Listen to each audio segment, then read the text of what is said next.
दोस्तों, शाहिद और पंपी वाली कहानी का ये दूसरा और आखिरी भाग है। पहले भाग का लिंक मैं जो है कमेंट बॉक्स में पिन कर दूंगी या फिर डिस्क्रिप्शन बॉक्स में दे दूंगी। आप वहां पर जाकर लिंक पर क्लिक करके इस कहानी के पहले भाग को सुन सकते हैं। तो चलिए दोस्तों, कहानी के इस दूसरे और आखिरी भाग को शुरू करते हैं। मेरी आंखों में कुछ कर गुजरने का जुनून लिखा था। मैंने पिस्टल अपनी कनपट्टी पर रख ली थी। वो बिल्कुल हताश नज़रों से मुझे देख रहा था। मैंने भी ठान लिया था कि अगर उसने एक कदम भी बढ़ाया तो मैं ट्रिगर दबा दूंगी और अपना अंत कर लूंगी। वो कुछ देर तक मेरी आंखों में देखता रहा। उसकी आंखों में एक घायल सा दर्द उतर आया। कहने लगा, इतनी नफरत करती हो मुझसे कि अपनी शादी के दिन ही अपनी जान लेने पर तुली हो। मैंने कहा, मैं इस शादी को नहीं मानती और तुम्हारे साथ तो कभी सोच भी नहीं सकती। कहने लगा, जान इतनी बेकार नहीं होती। एक बार चली जाए तो फिर वापस लाना नामुमकिन हो जाता है। वो जैसे मुझे बहलाने की कोशिश कर रहा था, लेकिन मैंने भी ठान लिया था कि किसी भी सूरत मैं पीछे नहीं हटूंगी। मैं धीरे धीरे एक एक कदम पीछे बढ़ा रही थी और वो एक एक कदम आगे बढ़ाता मेरे करीब आ रहा था। मैंने कहा, वहीं रुक जाओ तो तुम्हारे लिए अच्छा होगा। तुम मुझे वाकई नहीं जानते। अगर मैं चलती गाड़ी से कूद सकती हूँ तो मैं ट्रिगर भी दबा सकती हूँ। ये मेरे लिए कुछ मुश्किल नहीं है। कहने लगा, वो तो मैं जानता हूँ कि तुम एक बेवकूफ़ और निडर लड़की हो, लेकिन मैं तो तुम्हें एक सलाह देना चाहता हूँ कि तुम अपनी जान लेने की बजाय मेरी ही जान क्यों नहीं ले लेती, क्योंकि तुम्हारे सारे मसलों की जड़ मैं ही तो हूँ। और मैं ये ऐलान करता हूँ कि अपनी जान का हिसाब किताब तुमसे नहीं लूँगा, न दुनिया में न बरोजे हस्र। तुम्हें खुली छूट है, ट्रिगर दबाओ और मेरी जान ले लो। वो अब मेरे बेहद करीब आ चुका था। मैं कुछ पल तक सोचती रही, क्योंकि उसकी दी हुई सलाह इतनी गलत भी नहीं थी। आखिर मेरा कसूर ही क्या था? मेरी उम्र अभी केवल 20 साल थी। 20 सालों में ही मैं अपनी जान कैसे ले सकती थी? क्योंकि ये जान मुझे दोबारा नहीं मिलने वाली थी। मुझे तो अभी और भी जीना था, अपनी ज़िंदगी को एंजॉय करना था, अपने माँ बाप के सपने पूरे करना थे। मैं जीना चाहती थी, मरना नहीं चाहती थी। एक पल के लिए मेरा प्लान बदल गया था और मैंने बंदूक की नली उसी की ओर कर दी थी। और वो जैसे बहुत खुश हो गया था मेरे इस फैसले पर। उसके चेहरे पर एक मुस्कान फैल गई थी। भला अपनी मौत को सामने देखकर कौन मुस्कुराता है? मुझे बहुत ज़्यादा हैरानी हुई थी, मगर मैं सच में ठान चुकी थी कि मुझे क्या करना है। वो मेरे बेहद करीब आ गया। मेरे हाथों में पिस्टल कांपने लगा था, क्योंकि मैंने ऐसा पहले कभी नहीं किया था। मुझे तो पिस्टल चलाना भी नहीं आता था, मगर कुछ चीज़ों का अनुभव ज़िंदगी में पहली बार ही किया जाता है।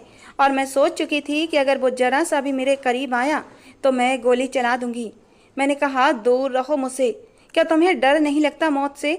कहने लगा, आज से पहले मुझे कभी भी मरने से डर नहीं लगा था, क्योंकि मुझे ज़िंदगी बेकार लगती थी। मगर जब से तुम मुझे मिली हो, मुझे ज़िंदगी से बढ़कर कुछ भी नहीं लगता।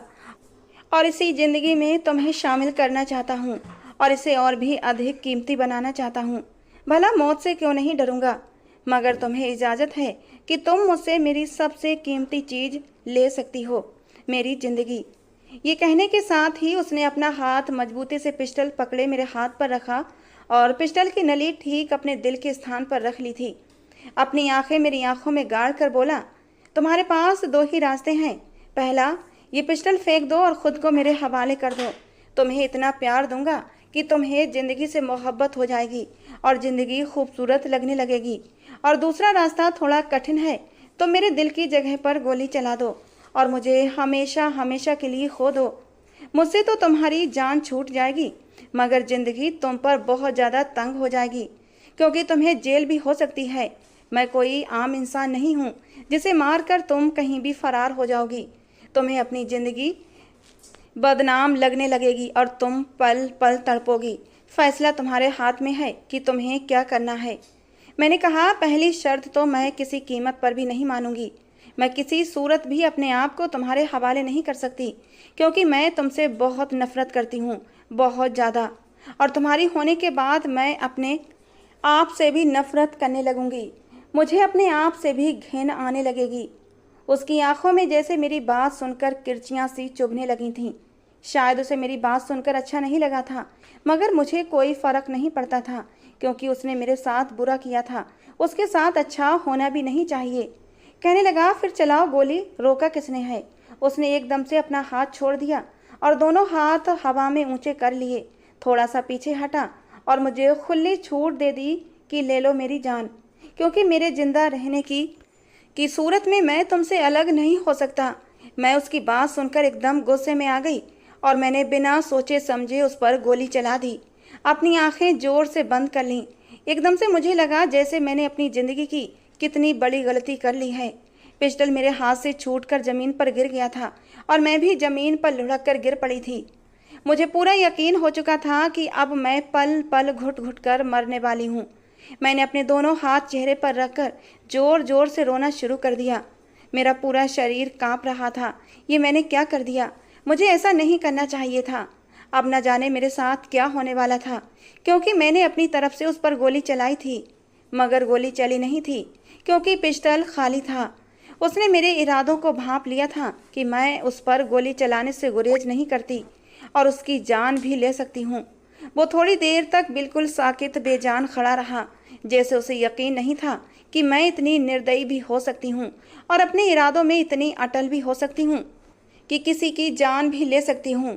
फिर वो धीरे धीरे मेरे करीब आने लगा और मेरे सामने घुटनों के बल बैठ गया। एकदम से मेरे दोनों कंधों को जोर से पकड़ा और मेरा चेहरा बिल्कुल अपने चेहरे के सामने किया। उसकी आंखों में इतनी लालिमा उतर आई थी कि मैं और भी कांपने लगी थी। मेरी तो रूह ही फना होने लगी थी। कहने लगा, वाह क्या बहादुरी दिखाई है तुमने, मगर मैं इसे बहादुरी नहीं बेवकूफ़ी कहूँगा, क्योंकि अब जबकि मैं जान चुका हूँ कि तुम मेरी जान भी ले सकती हो, तो मैं अब तुम पर और भी सख्ती करूँगा और तुम्हें ठुकराए जाने की सज़ा भी दूंगा। और मैं उसकी बात सुनकर एकदम से और भी ज़्यादा कांपने लगी थी, क्योंकि अब तो ये स्पष्ट हो चुका था कि मैं उसकी जान लेने के लिए एक पल भी नहीं सोचूंगी। मुझे इस भारी भरकम से शादी के जोड़े में और भी पसीना आने लगा। हालांकि कमरे में एसी भी चल रहा था। मैंने कहा, वो मैंने मजाक किया था, मैं तुम्हें सचमुच मारना नहीं चाहती थी। शब्द मेरे गले से बड़ी मुश्किल से निकल रहे थे और वो मेरी कपकपाहट और डर देखकर एकदम से हंसने लगा। कहने लगा, यूँ मजाक में कोई किसी पर गोली थोड़ी चलाता है और अगले बंदे को लगेगी या नहीं ये तुम्हें क्या पता। ये कहने के साथ ही उसने मुझे अपनी बाहों में उठाया और बेड पर पटक दिया। कहने लगा, मैंने तो तुम्हें इज्जत से अपनी ज़िंदगी में शामिल करने का सोचा था। हालांकि मैं तो हमेशा अपनी मनमानी करने वाला इंसान हूँ, मगर मैंने पहली बार तुम्हारी इच्छा का मान किया था, क्योंकि मुझे तुमसे वाकई सच्ची मोहब्बत हो गई थी। मगर तुमने तो ये साबित कर दिया कि भलाई का कोई जमाना ही नहीं है। इसलिए मुझे तुमसे अब ज़बरदस्ती करनी ही होगी। तुमसे ज़बरदस्ती अपना हक वसूल करना पड़ेगा, क्योंकि मैं भी शादी वगैरह को कोई ज़रूरी चीज़ नहीं समझता। ये तो दुनियावी रस्म व रिवाज हैं और तुमसे अपनी मोहब्बत का इजहार करने के लिए तुमसे शादी करना ज़रूरी नहीं है। शादी जैसा बंधन कोई ज़रूरी नहीं है। ये तो मेरे ऊपर डिपेंड करता है कि मैं तुम्हें पूरी ज़िंदगी के लिए हमेशा अपने साथ रखूँगा। तुम हमेशा मेरे साथ रहोगी। कहने के साथ ही उसने अपनी शर्ट के बटन खोलना शुरू कर दिए और मेरा दिल जैसे किसी ने मुट्ठी में ले लिया था। मैं बहुत ज़्यादा डर चुकी थी, क्योंकि मैं अपनी इज्जत की इस कदर बेइज्जती सहन नहीं कर सकती थी कि कोई मुझे ऐसे छुए बिना किसी रिश्ते और संबंध के और मेरी इज्जत मिट्टी में मिलाकर चल दे, क्योंकि ज़िंदगी तो मेरी पहले ही मिट्टी में मिल चुकी थी। उसने अपनी शर्ट उतार कर दूर फेंक दी और मेरे ऊपर पूरी तरह से झुक गया था। उसकी गर्म सांसें मेरे अंदर तक उतरने लगी थीं। वो मेरे इतने करीब आ चुका था कि अब उससे बच पाना नामुमकिन था।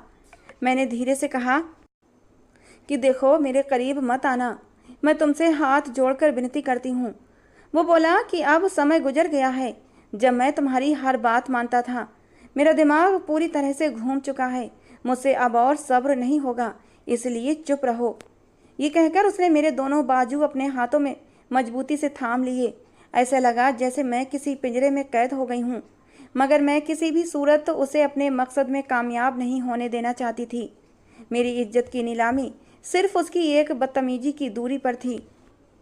मुझे जो भी फैसला करना था बहुत जल्दी करना था।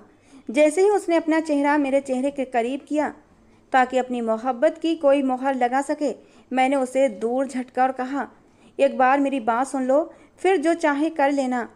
वो बोला, अब दूर नहीं हट सकता, बहुत मुश्किल है। मैंने कहा, शादी कर लो मुझसे। अचानक ही मेरे मुंह से ये जुमला फिसल गया था, जिसे बोलने का मैं सोच भी नहीं सकती थी। वो एकदम से चुपचाप मुझे देखने लगा, जैसे उसे उम्मीद नहीं थी कि मैं उसे ये बात भी बोल सकती हूँ।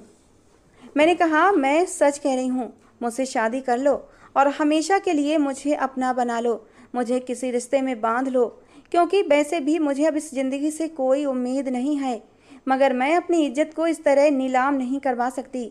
मेरी ये आखिरी ख्वाहिश समझकर पूरी कर दो। एक ऐसे इंसान की ख्वाहिश जो अंदर से मर चुका हो। मेरे आंसू फिर से मेरी आंखों से बहने लगे थे, क्योंकि मैं बहुत ही बेबसी की हालत में उससे विनती कर रही थी। वो बोला, जब घी सीधी उंगली से ना निकले तो उंगली टेढ़ी करनी ही पड़ती है। लगता है मेरा तरीका काम कर गया। वो एकदम से मेरे ऊपर से उठा और अपनी शर्ट पहनने लगा। कहने लगा, मैं इतना ज़्यादा उतावला नहीं हो रहा था तुम्हें पाने के लिए। मैं तुमसे प्यार करता हूँ। मेरी मोहब्बत खबस नहीं है। ये तो मैं किसी भी लड़की से पूरी कर सकता हूँ जो मेरे एक इशारे पर मेरे पास चली आएंगी। मैं तो तुम्हारे शरीर का भूखा भी नहीं हूँ। मुझे सच में तुमसे प्यार हो गया है और मैं तुम्हें सही तरीके से पाना चाहता हूँ, मगर तुम मेरी बात मान ही नहीं रही थी। तुमने मुझे इस कदर गुस्सा दिला दिया कि मेरी अकल ने काम करना बंद कर दिया। बस मेरे अंदर यही तो कमी है, जो मुझे गुस्सा आ जाता है तो मुझे सही और गलत का फ़र्क महसूस नहीं होता। मैं वही करता हूँ जो मेरा दिल कहता है। तुमने मुझे गुस्सा दिलाया तो मुझे यही तरीका आजमाना पड़ा। देखो, अब तुम अपनी बात से पीछे नहीं हट सकती, क्योंकि बाहर मौलवी साहब कब से हमारा इंतज़ार कर रहे हैं कि कब मेरी दुल्हन तैयार होकर स्टेज पर पहुँचेगी और मेरे साथ निकाह कबूल करेगी। मैं उसे नफ़रत और गुस्से से घूरने लगी। मेरे दिल में उसके लिए नफ़रत और भी ज़्यादा बढ़ गई थी, और मुझे यकीन था ये नफ़रत जब जब मैं उसे देखूंगी बढ़ती ही जाएगी, क्योंकि अब मुझे जितने भी साल जीना था सिर्फ़ और सिर्फ उससे नफ़रत ही करनी थी। वो मेरा हाथ थामे कदम कदम चलकर स्टेज पर आ गया था। मैं बिल्कुल किसी बेजान मूर्ति की तरह इस अनचाहे बंधन में बंधने जा रही थी। हर कबूल है के साथ दिल में उसकी नफ़रत बढ़ती ही जा रही थी। मैं तो दिल ही दिल में उसके मर जाने की दुआ कर रही थी, या फिर अपनी ही जान निकल जाने की दुआ कर रही थी। निकाह हो जाने के बाद वो मुझे प्यार भरी नज़रों से देख रहा था, क्योंकि अब मैं उसकी बीवी बन चुकी थी और इस हकीकत को कोई भी बदल नहीं सकता था।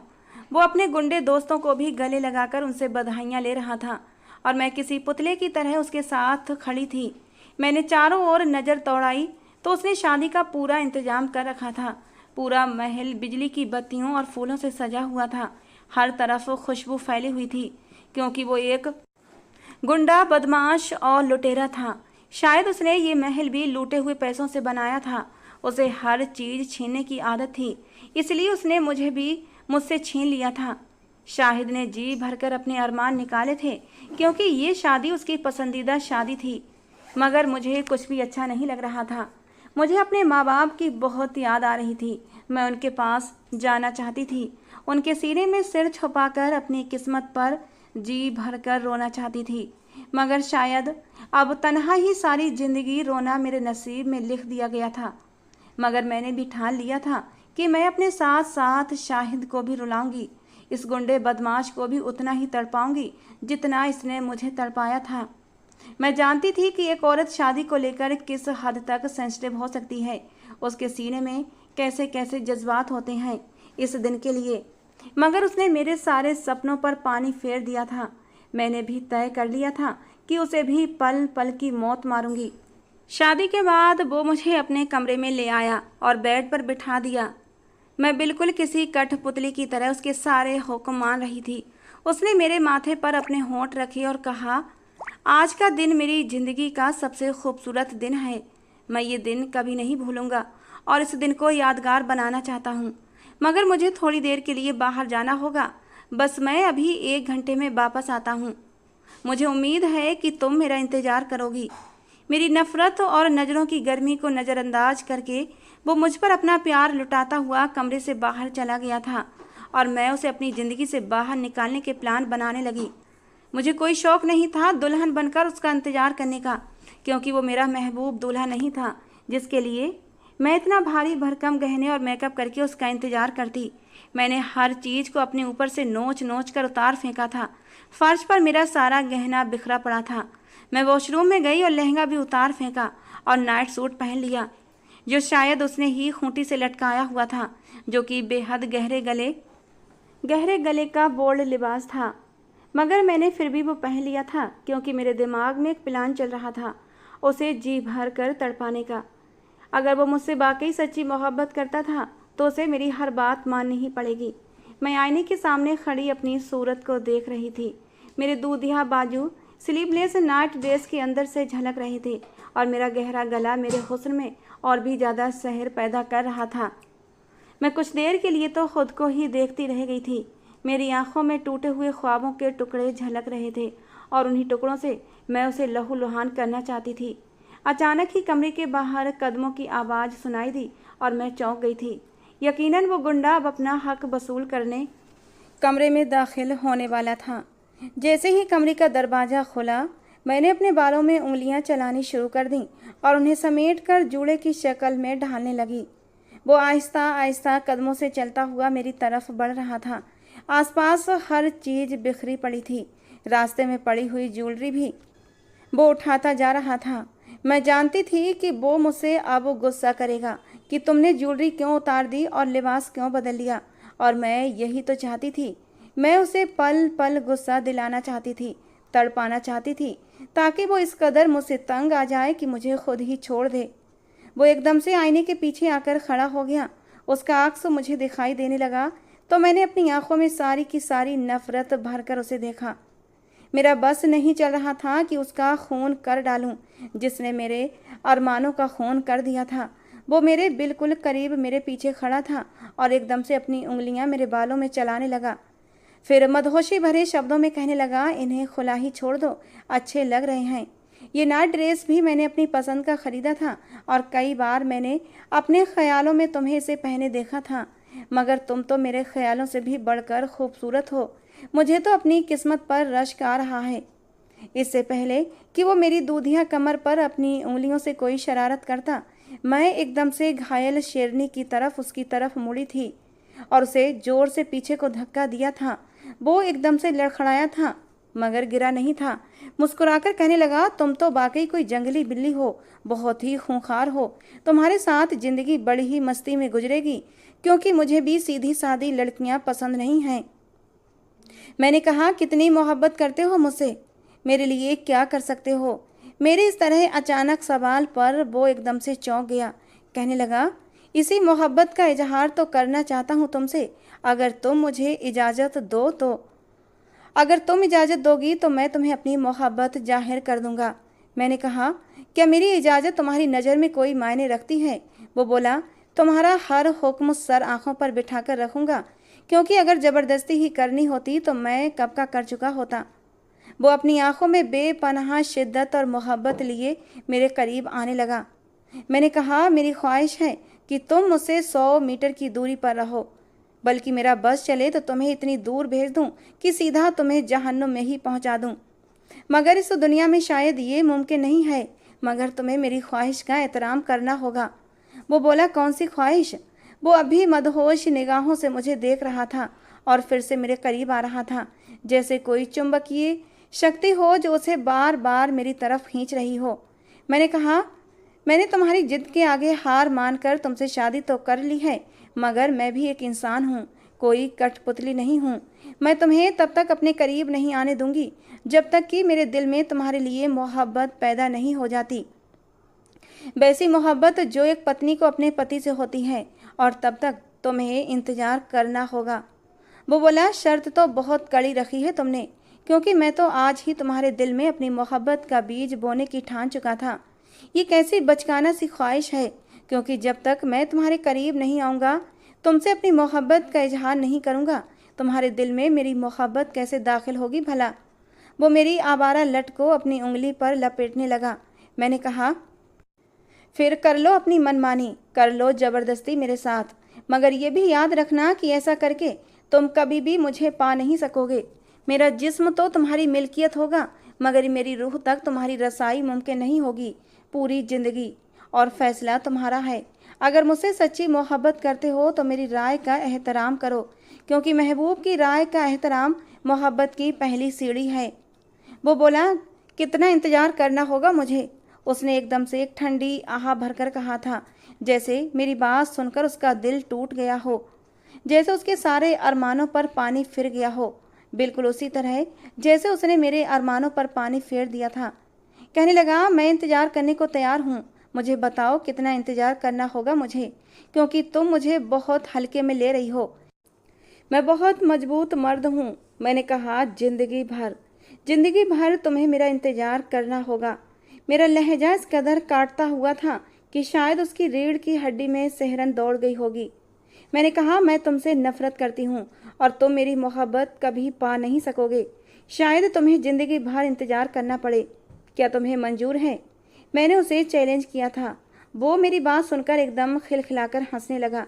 कहने लगा, ये क्या मजाक है? मैंने कहा, मजाक नहीं, इस हकीकत को अपने माथे पर लिखवा लो कि तुम मुझे और मेरी मोहब्बत को कभी पा नहीं सकोगे। अगर मेरे जिस्म को पाना चाहते हो तो आ जाओ मेरे करीब। मैंने अपने दोनों बाजू फैलाकर उसे अपने करीब बुलाया था, मगर अंदर से मैं बहुत ज़्यादा डर भी रही थी कि कहीं वो सचमुच ही मेरे करीब ना आ जाए। वो मेरे करीब आया, मेरे दोनों ठंडे बाजुओं पर अपने गर्म हाथ रखे और उन्हें नीचे झुका दिया। एक झटके से मुझे अपने साथ लगाया।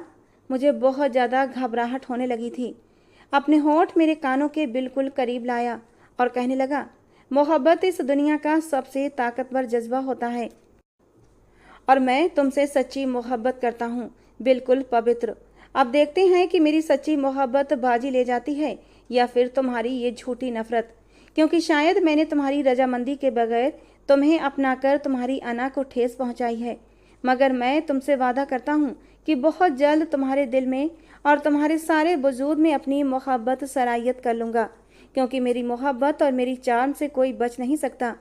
ये कहकर उसने मुझे खुद से अलग किया और बेड की तरफ इशारा कर दिया। कहने लगा, जाओ, जाकर सो जाओ, रात बहुत हो चुकी है।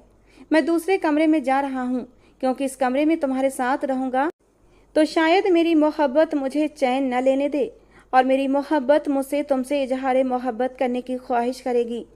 ये कहने के साथ ही वो कमरे से बाहर निकल गया।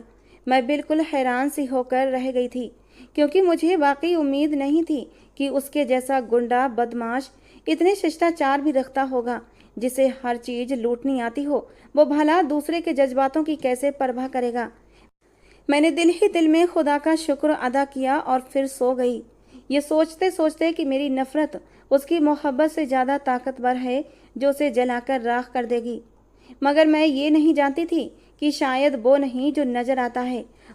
उसकी शख्सियत, उसकी पर्सनालिटी हजार पर्दों में कैद थी, जो आहिस्ता आहिस्ता मुझ पर खुलने वाली थी, और मेरा वो शदीद तर जज्बा उसकी मोहब्बत के बहते झरनों में कहीं डूबने वाला था। अगली सुबह मैं एक साधारण सा लिबास पहने हुए नीचे लॉन्ज में आई तो डाइनिंग हॉल में हर तरह का खाना सजा हुआ था, जो शायद मैंने अपनी ज़िंदगी में कभी नहीं खाया होगा और ना ही देखा होगा, क्योंकि मैं एक बहुत ही गरीब घर की लड़की थी। मेरे माँ बाप की इतनी औकात नहीं थी कि मुझे अच्छा खाना खिला सकते। जैसे ही मैं डाइनिंग टेबल पर बैठी, भूख मेरे अंदर हंगामा मचाने लगी। मुझे शाहिद नज़र नहीं आ रहा था और मैं उसे देखना भी नहीं चाहती थी। अचानक ही एक 50 साल की औरत, जो शायद इस घर में शेफ थी, किचन से निकली और प्यार से मुझे मुखातिब हुई। कहने लगी, मेम साहब अपने माता पिता के घर उन्हें लेने गए हैं। वो कल शादी में शरीक नहीं हो सके थे, मगर आज आप उनसे मिल सकेंगी। वो इस कदर प्यार और इज्जत से उस बंदे का नाम ले रही थी कि मैं हैरान रह गई। उसने तो सबको ही खरीद रखा था, मगर वो मुझे नहीं खरीद सकता था।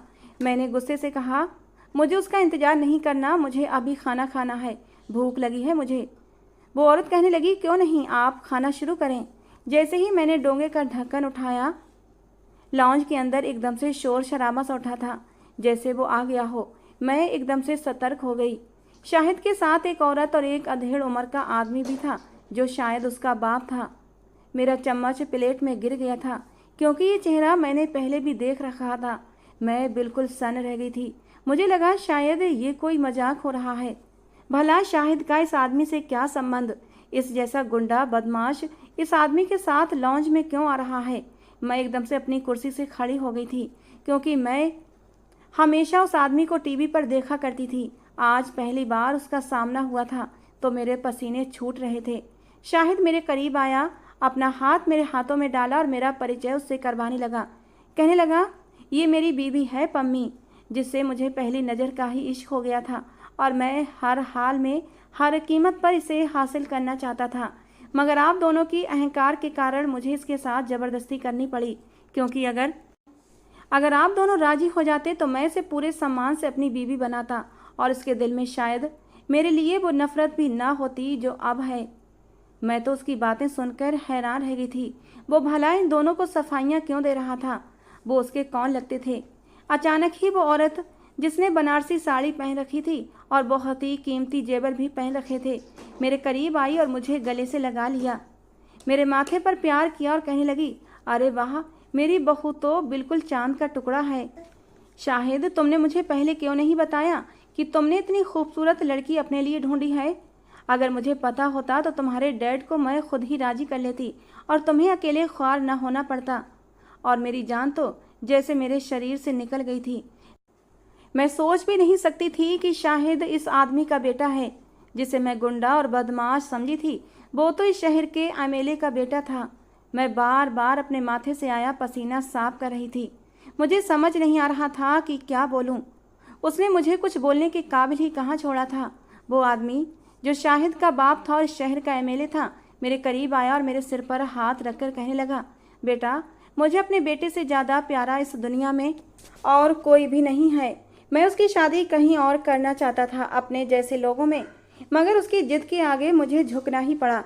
ये मेरा इकलौता बेटा है और इसने मुझे धमकी दी थी कि वो अपनी जान ले लेगा अगर आप लोग आज भी मेरी बीवी से मिलने ना आए तो। इसलिए मुझे मजबूरन आना पड़ा और मैं उम्मीद करता हूँ तुम मेरे बेटे को कोई तकलीफ नहीं दोगी, उसे हमेशा खुश रखोगी। और मैंने एकदम से अपनी नज़रें झुका ली थीं। मैं गुरुवार से ही प्लानिंग कर रही थी कि जी भरकर उस गुंडे से सारी ज़िंदगी नफरत करूंगी। एकदम से वो सारी धरी की धरी रह गई थी, क्योंकि वो गुंडा था ही नहीं। उसने बस अपना हुलिया ऐसा बनाया हुआ था कि मुझे लगा वो कोई गुंडा है, क्योंकि उसकी गाड़ी के पीछे और भी गाड़ियाँ होती थीं जो बदमाश नहीं बल्कि उसके सिक्योरिटी गार्ड होते थे। मुझे किस कदर उसने बेवकूफ़ बनाया था। वो मुझे सीधे तरीके से बता देता तो शायद आज हालात कुछ और होते। ना जाने मेरे माँ बाप पर क्या बीती होगी और वो किस हाल में होंगे। मैं ये सोच ही रही थी कि अचानक लॉन्च के अंदर मेरे माँ बाप भी दिखाई दिए। मैं उन्हें देखकर एकदम सन्न रह गई थी। शाहिद मुझे छोड़कर आगे बढ़ा और मेरे माँ बाप को गले लगा लिया और उन्हें वेलकम करने लगा। मेरे पापा शाहिद से बहुत प्यार से पेश आ रहे थे, उसके सिर पर प्यार कर रहे थे और मैं तो इस सारी स्थिति को किसी सपने की तरह देख रही थी। सब लोगों ने मिलकर डाइनिंग टेबल पर नाश्ता किया और मेरे माँ बाप शाहिद के माँ बाप के साथ खुश गप्पियों में मगन थे। उनका शुक्रिया अदा कर रहे थे कि हम जैसे गरीब लोगों को आपने अपने घर में इज्जत दी और मेरी बेटी को आपने अपने घर की इज्जत बनाया। और मैं तो बिल्कुल सन्न होकर सब कुछ देख रही थी। मुझे शाहिद पर बेहद गुस्सा आ रहा था कि उसने इतना बड़ा ड्रामा क्यों रचाया, क्यों मेरे दिल में अपने लिए इतनी नफरत पैदा कर दी। क्या मोहब्बत करने से खौफ महसूस हो रहा था। नाश्ता करने के बाद जैसे ही मैं कमरे में गई तो बिल्कुल जले हुए पाँव की बिल्ली की तरह इधर उधर टहलने लगी। वो कमरे में आया तो मैंने उसे खाने वाली नज़रों से देखा था। वो मुस्कुराता हुआ मेरी ओर बढ़ा और कहने लगा, कैसा लगा मेरा सरप्राइज़? मैंने कहा, शर्म आनी चाहिए तुम्हें। क्या सोचकर तुमने इतना बड़ा ड्रामा रचाया? तुमने मेरी ज़िंदगी को मजाक बनाकर रख दिया। मैं तो जैसे गुस्से के मारे फट पड़ी थी। कहने लगा, मुझे शुरू से ही एडवेंचर करने का शौक़ था और मैं शादी भी ऐसे ही करना चाहता था जो सबसे अलग हो, इसलिए बस थोड़ा सा ड्रामा रचाया। वैसे भी मेरे मम्मी डैडी मेरा रिश्ता लेकर तुम्हारे घर जाना नहीं चाहते थे, क्योंकि उनका स्टेटस और तरह का है। मगर मुझे फ़र्क नहीं पड़ता, क्योंकि मैंने जब से तुम्हें देखा था सोच लिया था तुम्हें अपना बनाकर ही छोड़ूंगा, फिर चाहे ज़बरदस्ती ही सही। और तुमने भी तो इतना नखरा दिखाया था ना, इसलिए मुझे ये सब करना पड़ा। मैंने कहा, अगर तुम गुंडों की तरह मेरे सामने आओगे तो मैं तुमसे मोहब्बत थोड़ी ना करूँगी। तुमने क्या सोचकर मेरे दिल के साथ खेल खेला है, मैं तुम्हें कभी माफ़ नहीं करूँगी। मैं उससे बहुत नाराज़ थी और नाराज़गी दिखाने का हक भी रखती थी, क्योंकि उसने मुझे बहुत परेशान किया था। उसने मेरे दोनों हाथ थाम लिए और अपने चेहरे पर रख कर कहने लगा, मैं तुम्हारे पापा से माफ़ी मांग चुका हूँ अपने गलत व्यवहार की, और वो मुझे माफ़ भी कर चुके हैं और अपना दामाद स्वीकार कर चुके हैं। अब तो बस इस जिद्दी जंगली बिल्ली के दिल में अपनी जगह बनाना बाकी है। मगर तुम्हारे अंदर तो मेरे बाप से भी ज़्यादा अकड़ है, क्योंकि वो तो तुम्हें अपनी बहू मान चुके हैं, मगर तुमने मुझे अपना पति अब तक नहीं माना है। मुझे मेरे हक से भी वंचित रखा है। पता है सारी रात मैं किस तकलीफ से गुजरा हूँ कि मेरी जान से प्यारी बीवी मेरे साथ वाले कमरे में बेखबर सो रही है, मगर मैं उस पर अपना हक तक नहीं जता सकता। और जो कल रात तुम मुझसे कह रही थी कि तुम जिंदगी भर मुझे तड़पाओगी, आप बताओ क्या इरादा है तुम्हारा? क्या आज रात भी सूली पर लटकाओगी? उसने एकदम से मेरी कमर के चारों ओर अपने बाजू डाल दिए और मुझे बिल्कुल अपने साथ लगाकर पूछने लगा। मेरा दिल जोर से धड़क रहा था, क्योंकि उसकी नज़दीकियों की शिद्दत इतनी ज़्यादा थी कि मैं पिघलने लगी थी। सच तो ये था कि मुझे शाहिद से सिर्फ इसी वजह से नफरत थी कि वो एक गुंडा है और हर किसी को बंदूक की नोक पर अपनाने की चाहत रखता है, मगर वो ऐसा नहीं था। मेरे दिल से सारी नफरतें और गुस्सा एकदम से गायब होने लगा था, जो सारी रात मुझे जलाए रखा था। मगर मैंने अपने चेहरे पर नकली गुस्सा सजाकर कहा, मैं आज भी अपनी बात पर कायम हूँ। मैं तुम्हें अपने करीब नहीं आने दूंगी। दूर हटो मुझसे। कहने लगा, ठीक है, चला जाता हूँ दूर, मगर उम्मीद करता हूँ रात तक तुम्हारा गुस्सा खत्म हो चुका होगा और तुम्हारी नफरत अपने पति से प्यार में बदल चुकी होगी। और आज की रात का तो मैं